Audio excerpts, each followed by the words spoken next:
Hi hello welcome to our channel. నేను మీసిరి. ఈరోజు మనం చెప్పుకోబోయే కథ ప్రియాని దాన్ని పార్ట్ 141. ఇక కథలోకి వెళ్ళిపోదాం.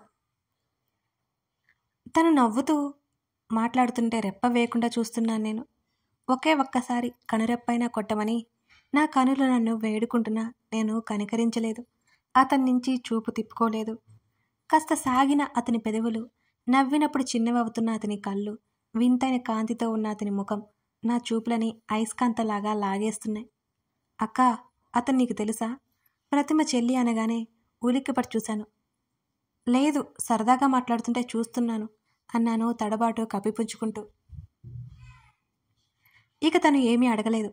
అవునక్క, బోర్ ఫీల్ అవ్వాల్సి వస్తుందనుకున్నా, కానీ అంతా సరదాగా ఉంది అని తను నవ్వుతూ చెప్పింది. మీకు లవరున్నాడా? వెనక నుంచి ఎవరో అడిగారు. నేను తన వైపే చూస్తున్నా. అతను చెప్పే సమాధానం కోసం నా గుండె గట్టిగా కొట్టుకోసాగింది. అక్కడంతా నిశ్శబ్దంగా మారి నా ఎదసడి మాత్రమే పైకి వినిపిస్తున్నట్టు ఫీల్ అయిపోయాను ఆ క్షణం నేను. ఓయ్ హృదయమా, ఎందుకే నీకంత కంగారు? అతను ఎవరో, నువ్వు ఎవరు?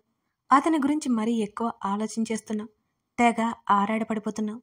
నీకంత మంచిది కాదు, బుద్ధిగా ఉండు అని నా హృదయానికి నీతి బోధలు బోధించి తనని చూడసాగాను. ఎంత వద్దనుకున్నా తన సమాధానం కోసం నా చెవులు రెక్కించుకుని ఉన్నాయి. లవరంటే అని అడిగాడు తిరిగి రిషి. ఆ ప్రశ్నకు అందరూ కళ్ళు తేలేసి చూశారు అతని వైపు. అదేనండి, ప్రేమికురాలు అని మరొకరు వెనక నుంచి అడిగారు. మళ్ళీ అందరి నవ్వులు వినిపించాయి. ప్రేమికురాలు అంటే నిజంగానే నాకు తెలియదు అన్నాడు తను భుజాలు కదిలిస్తూ. ఊరుకోండి సార్, అబద్ధం చెప్తే నమ్మే చిన్నపిల్లల్లాగా కనబడుతున్నామా ఏంటి మేము అని ఒకతను అనగానే అందరూ మరోసారి గొల్లుమన్నారు. అరే, నేను నిజమే చెప్తున్నాను. నిజంగా లవర్, ప్రియురాలు అంటే నాకు తెలీదు అని తను పెదవి విరిచాడు. చూడ్డానికి ఫిట్గా హీరోలా ఉన్నారు, మీకు లవర్ లేదంటే నమ్మాలి అన్నారు మరొకరు. లవర్ అంటే మీరింకా నాకు సమాధానం చెప్పలేదు అన్నాడు రిషి. తన మాటలకు నేను ఆశ్చర్యంగా చూస్తున్నాను. అసలేం చెప్పాలనుకుంటున్నాడు ఇతను? నాకు ఏమీ అర్థం కావడం లేదు. కాసేపు స్టూడెంట్స్ బుర్రగొక్కుంటున్నారు అతని మాటలకి. అదేనండి, మీకు అమ్మాయి నచ్చుతుంది, పెళ్లి చేసుకోవాలనుకుంటారు అని అన్నారు ఎవరో. ఓహో, ఇంకా నేను అంతవరకు వెళ్ళలేదు అని అతను చిన్న నవ్వుతో అన్నాడు. అతనికి ఏదో ఫోన్ కాల్ వచ్చినట్టుంది. అతని పాకెట్ నుంచి ఫోన్ తీసి చూసి మళ్ళీ లోపల పెట్టేసుకున్నాడు. మీ ప్రశ్నల పరంపర అయిపోయినట్టేనా? నేను ఒక క్వశ్చన్ వేస్తాను, ఇక్కడికి వచ్చి సమాధానం చెప్పాలి. సమాధానం చెప్పగలరు అనుకున్న వాళ్ళు రండి. తను పిలవడంతో అంతా సైలెంట్ అయిపోయింది. ఎందుకో ఎవరూ ముందుకు వెళ్ళలేదు. అతను మాత్రం చిరునవ్వు చెరగకుండా చూస్తున్నాడు అందరినీ. మరో 5 నిమిషాలు వెయిట్ చేసి, సరే, మీలో ఎవరూ రాలేదు, మంచి గిఫ్ట్ మిస్ చేసుకున్నారు అన్నాడు పెదవి విరుస్తూ. ఇంతకీ మీ ప్రశ్న ఏంటి సార్ అని వెనక నుంచి ఎవరో అడిగారు. అదేంటి అనేది ఇక్కడికి వస్తే చెప్పేవాడిని. మీకు ఛాన్స్ మిస్ అయిపోయింది. లాస్ట్ 5 మినిట్స్ ఇంకేమైనా ఉన్నాయా? ఇప్పటికే మీ టైం తినేశాననుకుంటా అని అడిగాడు అతను చేతికున్న వాచ్ వైపు చూసుకుంటూ. సార్, ఎవరో వెనక నుంచి చెయ్యెత్తారు. అటువైపు ఏంటి అన్నట్టు చూశాడు రిషి. జీవితంలో ఎదగాలి అంటే ఏం చేయాలి అని అడిగారు. కాంప్లైన్ తాగాలి అని ఎవరు అనగానే మరోసారి మొత్తం నవ్వేశారు. హార్డ్ వర్క్ అవసరం. రిషి చెప్పిన సమాధానానికి నేను నీరుగారిపోయాను. నాకు నచ్చని సమాధానం ఇదే. కానీ ఎంతోమంది కష్టపడుతున్నారు, మరి వాళ్ళు ఎందుకు ముందుకు వెళ్ళలేకపోయారు? మళ్ళీ ఆ స్టూడెంట్ అడిగాడు. హార్డ్ వర్క్ కావాలి. హార్డ్ వర్క్తో పాటు స్మార్ట్ వర్క్ ఉండాలి. అతని సమాధానానికి అర్థం కానట్టు చూశారు అందరూ.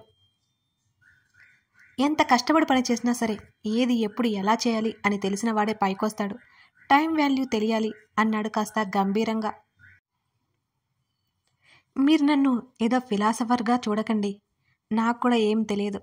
మా నాన్నగారి మాటలివి అని రిషి నవ్వేశాడు.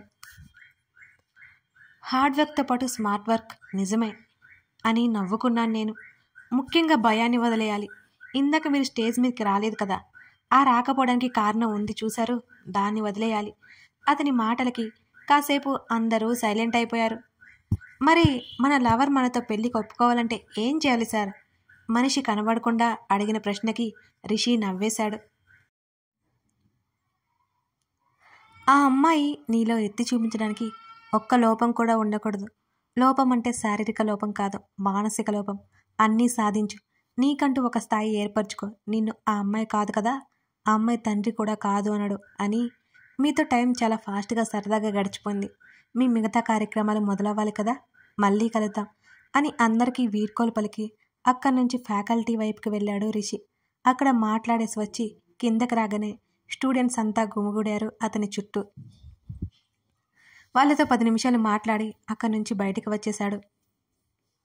ఫోన్ వస్తుందన్నట్టు ప్రతిమకి సైగ చేసి నేను అతను వెళ్ళిన వైపు పరుగులాంటి నడకతో వెళ్ళాను. ఎవరికో కాల్ చేస్తున్నట్టు చెవి దగ్గర ఫోన్ పెట్టుకున్నాడు రిషి. డాడీ, లాస్ట్ మినిట్లో ఇంట్లో నుంచి నన్ను పంపారా. వెళ్ళకపోతే ఆయన గొడవ తెలుసు కదా, అందుకే వచ్చాను. బోర్ ఏం లేదు. వస్తున్నాను. అతను ఎందుకు వచ్చాడో నాకు అర్థమైంది ఆ మాటలను బట్టి. వాళ్ళ డాడీ పంపడం వల్లే వచ్చాడు. అతను అక్కడే ఆగిపోవడంతో అటు ఇటు చూసి ఒక స్తంభం వెనక్కి వెళ్ళి దాక్కున్నాను. అతను వెనక్కి తిరిగి చూసి భుజాలు కదిలించి మళ్ళీ ముందుకు నడిచాడు. అక్కడే ఉండి అతను వెళ్లే వరకు తల బయటకు పెట్టి చూడసాగాను. అతడికి థ్యాంక్స్ చెప్పాలి, ఏదో మాట్లాడాలని ఉన్నా ఎందుకో అతనికి దగ్గరగా వెళ్ళలేకపోయాను నేను. అవని తన గురించి రాసిన ఒక్కొక్క మాట ఎనలేని ఉద్వేగానికి గురి చేస్తున్నాయి రిషిని. ఒక అతను వెళ్తున్నట్టు ఉన్న డ్రాయింగ్, కాస్త వెనకాల స్తంభం వెనకాల నుంచి ఒక అమ్మాయి తొంగి చూస్తున్న డ్రాయింగ్ కనిపిస్తోంది. వ్యక్తిని మనసులో నింపుకుంటే తప్ప అంత అందమైన గీతలు గీయలేరేమో అనిపించింది రిషికి. అతను మళ్ళీ చూపులను పుస్తకం వైపు మళ్లించారు. మీరు కూడా డైరీలోకి రండి. గట్టిగా ఓ 10 సార్లు కూడా చూడలేదు అతన్ని. నేను ఇంతగా ఎందుకు డిస్టర్బ్ అవుతున్నానో నాకు అర్థం కావడం లేదు. అతను నన్ను కాపాడాడు, అతనికి నేను రుణపడి ఉన్నాను, అంతే. అంతకు మించి ఏమీ లేదు. ప్రేమ లాంటివి నాకు పడవు. నేను ఎప్పుడూ అటువైపుకు వెళ్ళలేదు. ఇప్పుడు కూడా అలాంటి ఫీలింగ్స్ నాకు లేవు. ప్రేమ జోలికి వెళ్ళకూడదని నేను ముందే అనుకున్నాను. నా జీవితంలో నాకు బోల్డని లక్ష్యాలున్నాయి. అతని గురించి వస్తున్న తలంపులకు నాకు నేనే నచ్చజెప్పుకోసాగాను. ఆపోజిట్ జెండర్ అట్రాక్ట్ అవుతాయని నేను కూడా అతని మాటలకు, అతని బిహేవియర్కు అట్రాక్ట్ అయి ఉంటాను. అంతకు మించి ఇంకేం ఉండదు. అయినా నేను పుట్టిన దగ్గర నుంచి మొదటిసారి ఇలాంటి ఫీలింగ్స్ కలగడం. వీటన్నిటిని వదిలిపెట్టాలి నేను. అతని గురించి మర్చిపోవాలని ఎన్నిసార్లు అనుకున్నా మర్చిపోవాలనే విషయాన్ని మర్చిపోయి మరీ అతన్ని తలుచుకుంటూనే ఉన్నాను నేను. ఆ రాత్రి నిద్ర కూడా పోయింది లేదు. తల పట్టుకున్నాను. 1-2 సార్లు కనిపించాడు. ఏదో కోఇన్సిడెన్స్ అది. అంతకుమించి ఇంకేం లేదు. ఇంకోసారి కనిపిస్తే అప్పుడు చూడొచ్చు అనుకున్నాను. మనం అనుకుంటే మాత్రం ఏదైనా జరుగుతుందా ఏంటి? జరిగేది ఎలాగూ జరక్క మానదు. నా జీవితంలో కూడా అంతే. నేను అనుకున్నవి కోరుకున్నవి మాత్రం అస్సలు జరగవు అని ఆ రోజు నాకు అర్థమైంది. ప్రతిమ గొడవ పడలేక ఆ రోజు రాత్రి తనతో పాటు డిన్నర్కి వెళ్ళాను. ఆల్రెడీ ప్రదీప్ కూడా వచ్చి ఉన్నాడు. నాకలా పెద్ద పెద్ద హోటల్స్కి రావడం ఇష్టం లేదు. కానీ ప్రదీప్ ఒప్పుకోలేదు. నాకేమో వాళ్ళ చేత బిల్ కట్టించాలంటే చాలా కష్టంగా ఉంటుంది. ఇలాంటివన్నీ కామన్ అని నాకు నేను సర్ది చెప్పుకొని అప్పుడప్పుడు వెళ్తూ ఉండేదాన్ని. 9 గంటలకే వాళ్ళకి చెప్పేసి నేను బయటకొచ్చాను.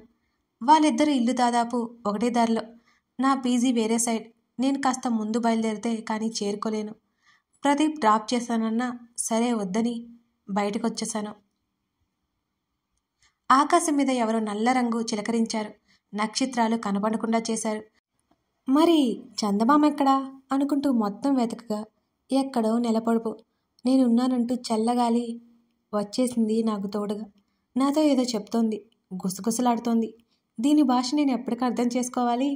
అలా నడుస్తూ వెళ్తూ ఉండగా కాస్త దూరంలో రిషి కనిపించగానే నా కాళ్ళు అక్కడే నిలకడగా ఉండిపోయాయి.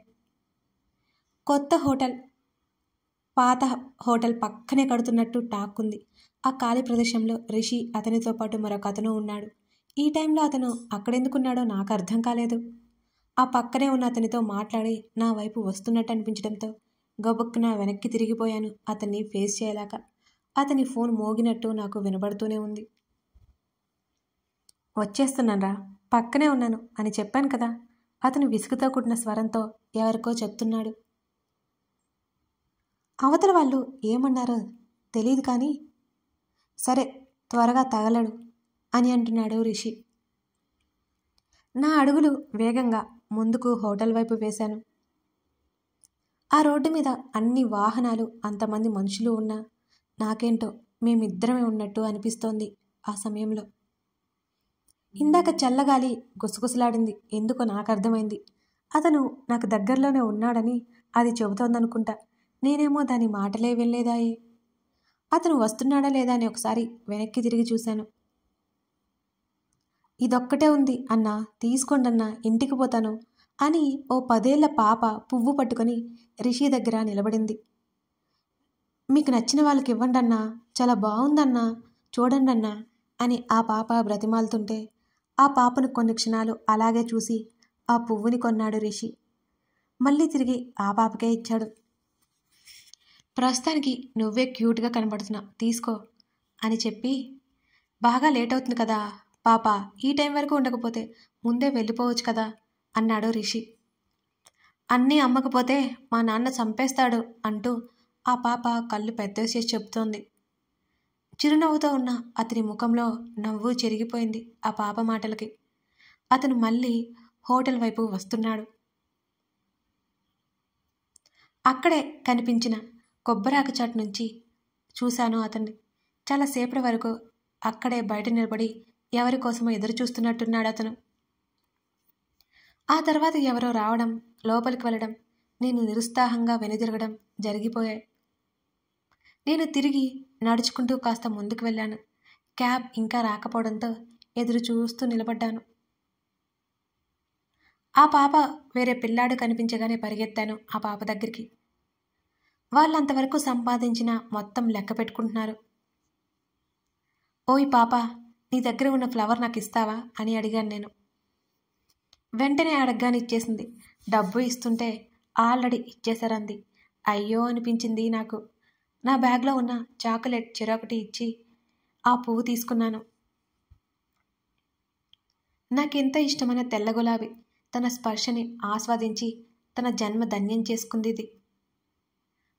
ఇంతకీ ఆ భాగ్యం నాకెప్పుడో, అతని స్పర్శ నన్నెప్పుడు తాకుతుందో నా ఆలోచనలకి నేను ఉలిక్కిపడ్డాను. నేనేంటి ఇంత పిచ్చిగా ఆలోచిస్తున్నాను అని నా తల మీద ఒక్కటిచ్చుకొని హాస్టల్ వైపు అడుగులు వేశాను. ఒక అమ్మాయి వెనక నుండి కనబడుతోంది. కొబ్బరాకు సందులో నుంచి ఎవరిదో ఒక అతని రూపం. ఎంత చక్కటి డ్రాయింగ్ అనుకున్నాడు రిషి. మరొక పేజీ తిప్పగానే ఎండిపోయిన వాడిపోయిన గులాబీ రేకులు పేపర్లో ఉండి ఉండి పేపర్ మీద అచ్చులు ఏర్పడ్డాయి. వాటి మీద సున్నితంగా తడిమాడు రిషి. అతనికే తెలియకుండా సంతోషంతో కన్నులు తడి అయ్యాయి. అప్పటికప్పుడు అవని దగ్గరికి రెక్కలు కట్టుకొని వాలిపోవాలనిపిస్తోంది రిషికి. అంత జాగ్రత్తగా దాచిందంటే తనకివి చూపించే ఉద్దేశం లేదేమో అనిపించింది అతనికి. అతను అడిగిన ఎన్నోసార్లు ఆమె చెప్పలేదు. ఈ విషయాలేమీ ఆమె అతనితో చెప్పలేదు.